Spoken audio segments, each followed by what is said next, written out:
Just watch your step there. She tends to leave streaks. The voice was smooth, draped in the casual condescension of a man accustomed to private clubs and polished leather.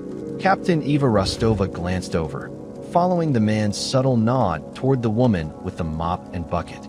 The woman in question, Alara, didn't look up. She moved with an economy that felt almost unnatural, her back ramrod straight even as she guided the mop across the vast, unforgiving marble of the National Defense Symposium's main atrium. Eva had noticed her before. In a sea of dress blues, crisp army greens, and the dark, tailored suits of defense contractors, the faded gray of the janitor's uniform was its own kind of camouflage. It was meant to render the wearer invisible, a ghost who tidied the messes of important people. Yet, to Eva's medically trained eye, Alara was anything but invisible. It was in the details. The woman appeared to be in her late 60s, her face a roadmap of fine lines, her hair a simple, steel gray bun. But her posture was wrong for a lifetime of custodial work. There was no slump, no weariness in the curve of her spine. She stood with the quiet, centered stillness of a redwood, her shoulders perfectly aligned over her hips. When she moved, her feet didn't shuffle. They placed themselves with intention. It was the walk of someone who knew how to cross uneven ground in the dark, not just a polished floor. Eva, an Air Force flight surgeon only a few years out of residency, found herself cataloging the woman's tells like she would a patient's symptoms. She'd spent the last 2 days at the symposium feeling like a minnow in an ocean of sharks, listening to generals discuss strategic imperatives and geopolitical landscapes that felt impossibly vast. Watching the janitor was a grounding exercise. Today, it was the woman's hands. They were wrinkled, yes, and the knuckles were slightly swollen, as one might expect. But as Alara wrung out the mop head, Eva saw it. The movement was a perfect, fluid rotation of the wrists, a maneuver of immense control and minimal strain. There was a faint, silvery line of a scar that ran along the base of her left thumb, not the jagged tear of a broken bottle or a slip on a wet floor, but a clean, precise cut. A scalpel scar. Eva had a nearly identical one from her 3rd year of medical school. She shook her head slightly. It was a coincidence. A flight of fancy brought on by too much lukewarm coffee and not enough sleep. She turned her attention back to the stage, where the keynote speaker was being introduced. It was General Alistair Graves, a man whose name was spoken with a mixture of awe and terror at the Pentagon. He was a living legend, a strategist who had reshaped modern warfare, and the reason this entire event was packed to the rafters. Major Kalen Croft, General Graves' aide-de-camp, stood just off stage, his eyes scanning the crowd with the predatory focus of a hawk. Everything had to be perfect. The lighting, the audio, the precise temperature of the water glass on the podium. He saw Captain Rostova staring off toward the service corridors and frowned. An unfocused officer was a liability. His gaze then slid past her to the janitor. He'd seen her all week, a gray smudge at the periphery of his meticulously planned event. He'd made a mental note to complain to the facility manager. The cleaning staff should be kept out of sight during keynote addresses. It was a matter of presentation, of maintaining the proper atmosphere of gravitas. He caught Alara's eye for a fraction of a second. She wasn't looking at him with deference or fear, but with a flat, neutral assessment that he found vaguely irritating. It was the look of someone evaluating a piece of equipment. He dismissed her from his mind and turned his full attention to his boss as General Graves stepped up to the podium, the applause thundering through the hall. Alara, meanwhile, finished her pass of the floor. She didn't retreat. Instead, she guided her cart to a small alcove near the main entrance, a perfect vantage point with clear lines of sight to the stage, the exits, and the entire crowd. She began polishing a brass handrail, her movements slow and methodical, her eyes never staying in one place for more than a second. Scanning. Always scanning. General Graves began to speak. His voice was a low baritone that had commanded armies, a force of nature in itself. He spoke of the future, of cyber warfare, and the ethics of autonomous weapons. Eva found herself captivated, her earlier distraction forgotten. The general was a brilliant orator, weaving complex policy with the raw, visceral experience of a career soldier. Major Croft allowed himself a small, internal sigh of satisfaction. Everything was proceeding flawlessly. The general was at the peak of his form.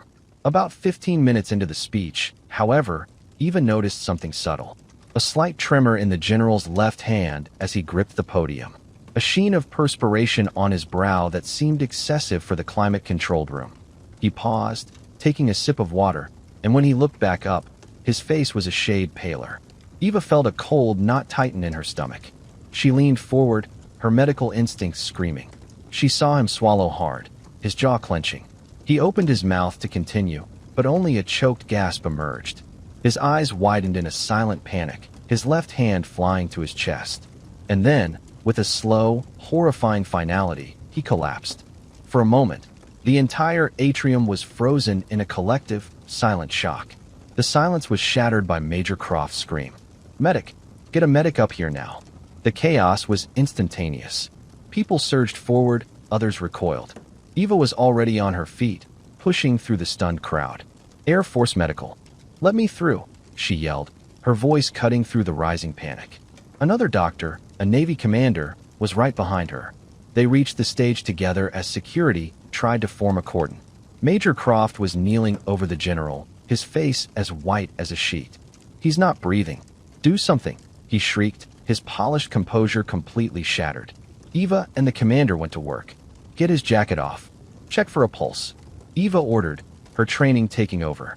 The commander's fingers went to the general's carotid artery. He looked up, his face grim. No pulse. Starting compressions, as the commander began the rhythmic, brutal work of chest compressions, Eva ripped open the general's shirt.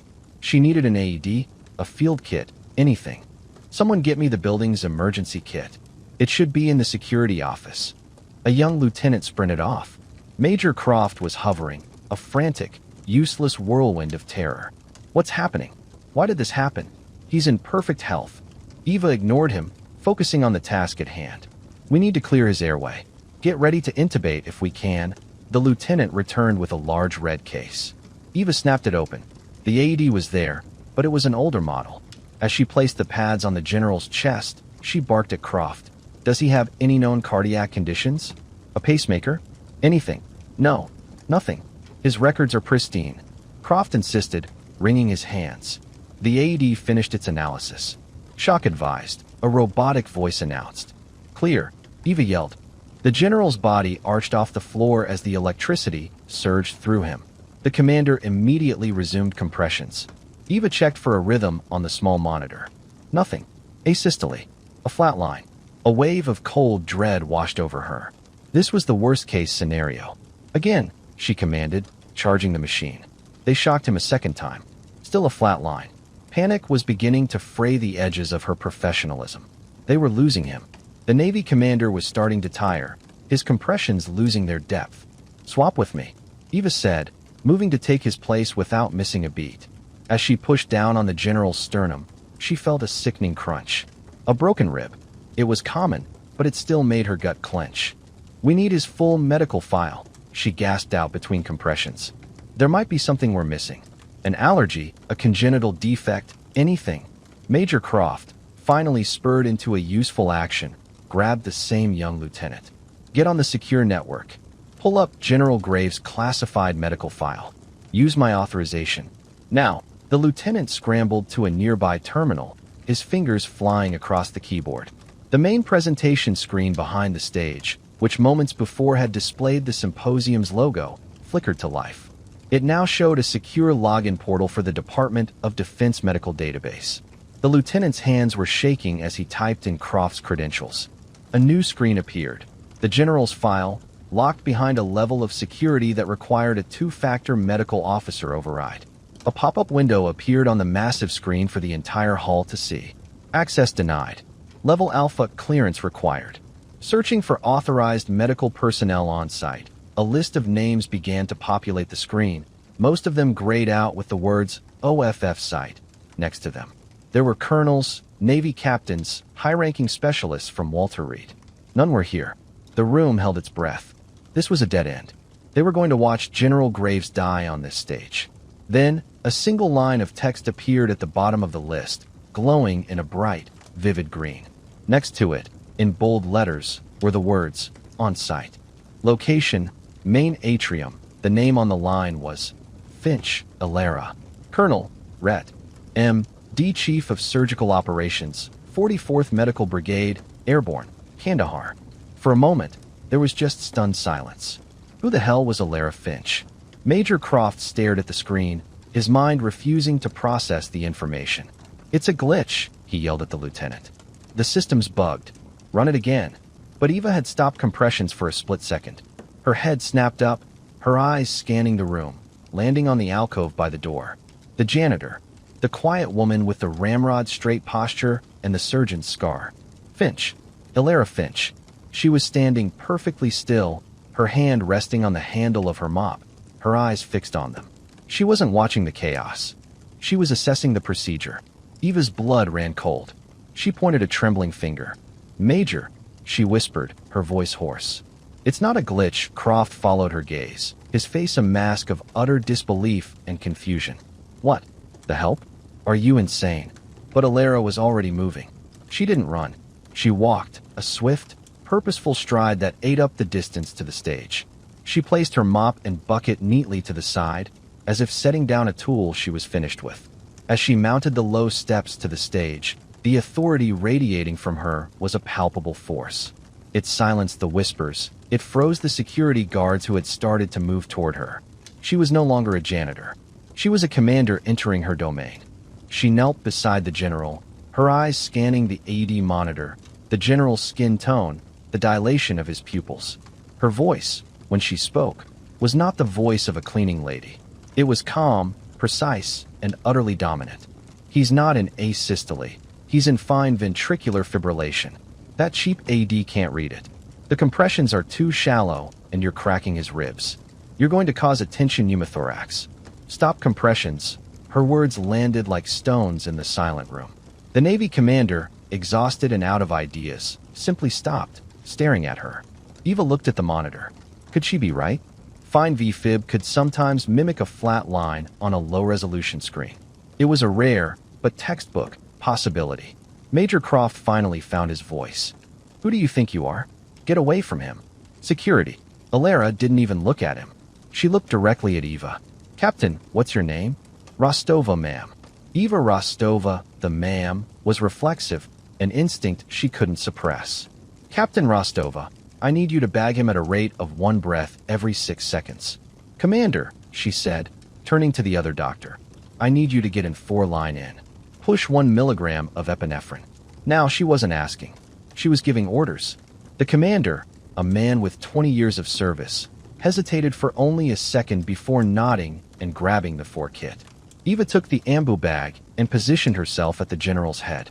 Alara leaned over the general, her fingers finding his carotid artery, then pressing firmly just below his sternum, feeling the structure of his chest. "His heart is suffocating," she said, almost to herself. "It's cardiac tamponade. The pericardial sac is filled with fluid. The shocks are useless until we relieve the pressure." She looked around. "I need a 16-gauge needle, a large syringe, and a sterile field." Eva's mind raced. "We don't have that. The kit just has basic life support." Alara's eyes scanned the area, landing on Major Croft's uniform. Specifically, the gleaming silver pen in his breast pocket. "Give me your pen," she commanded. "And you." She pointed to the lieutenant. "Your necktie." Croft was sputtering. My pen. This is absurd."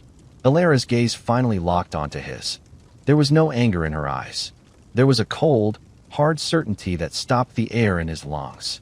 "Major, every second you waste arguing with me, his brain is dying.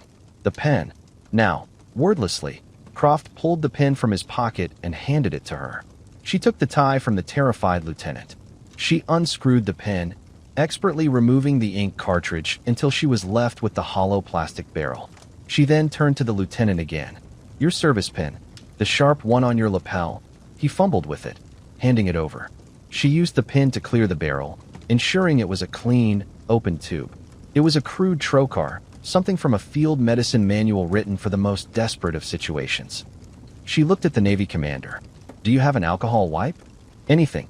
He pulled one from his pocket and handed it over. She methodically cleaned a small area on the general's chest, just to the left of his sternum. This was impossible. This was insane.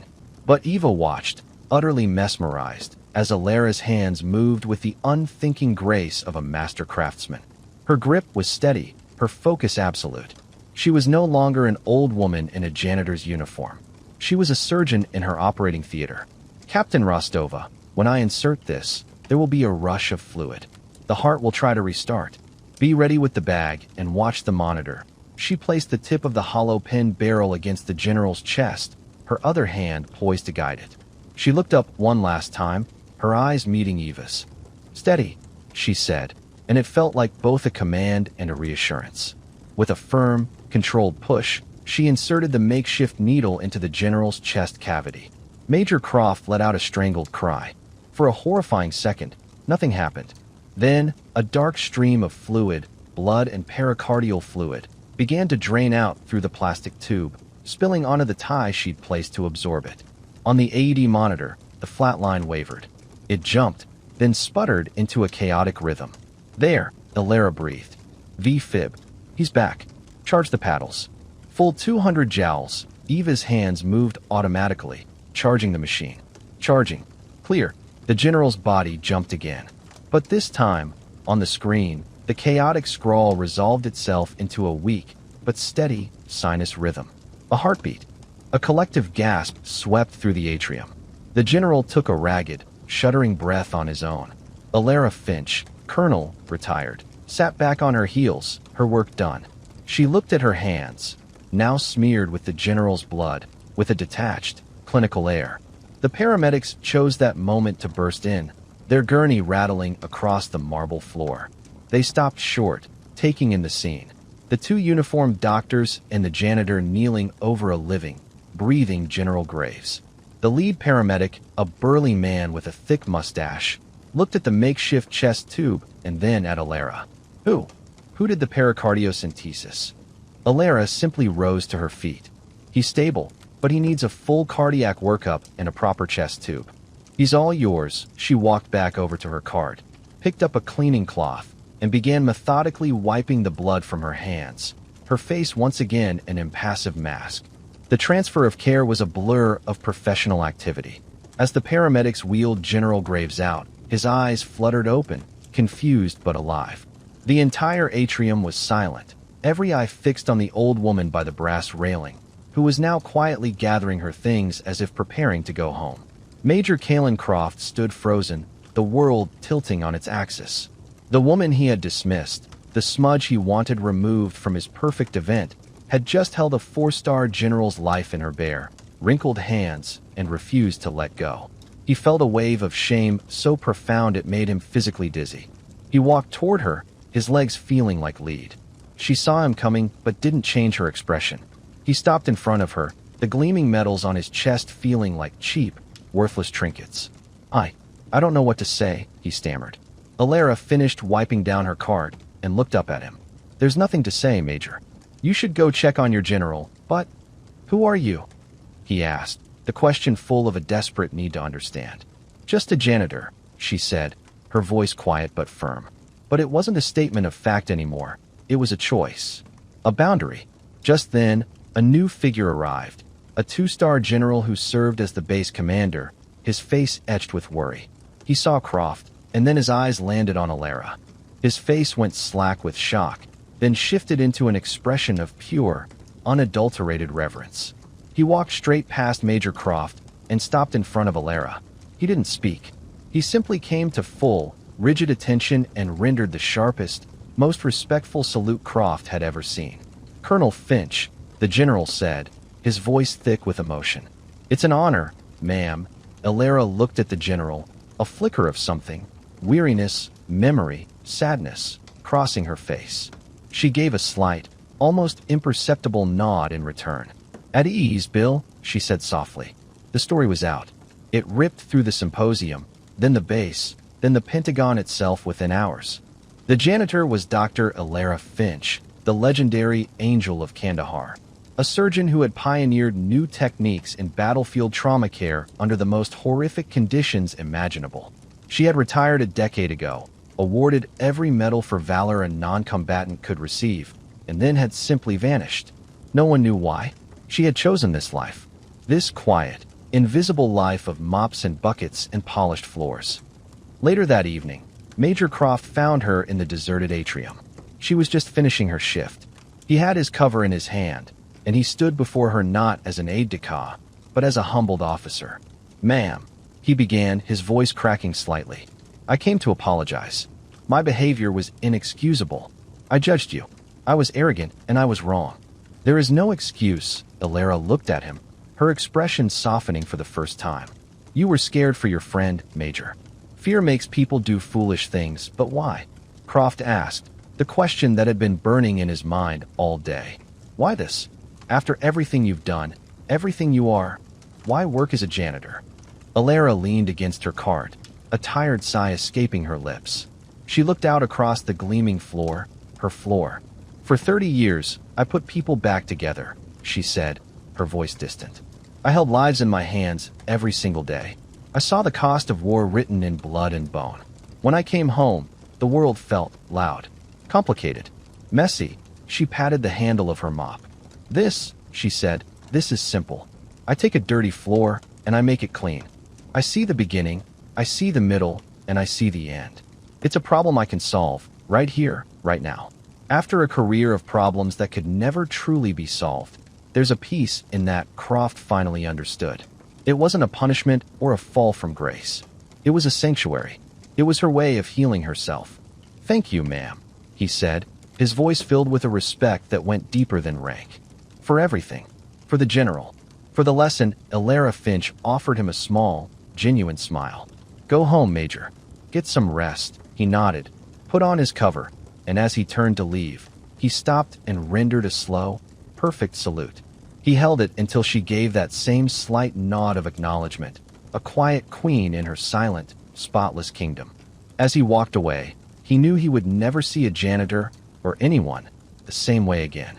He had been given a lesson in humility and honor, not on a battlefield, but in a quiet atrium, by a woman with a mop in one hand and a lifetime of hidden heroism in the other.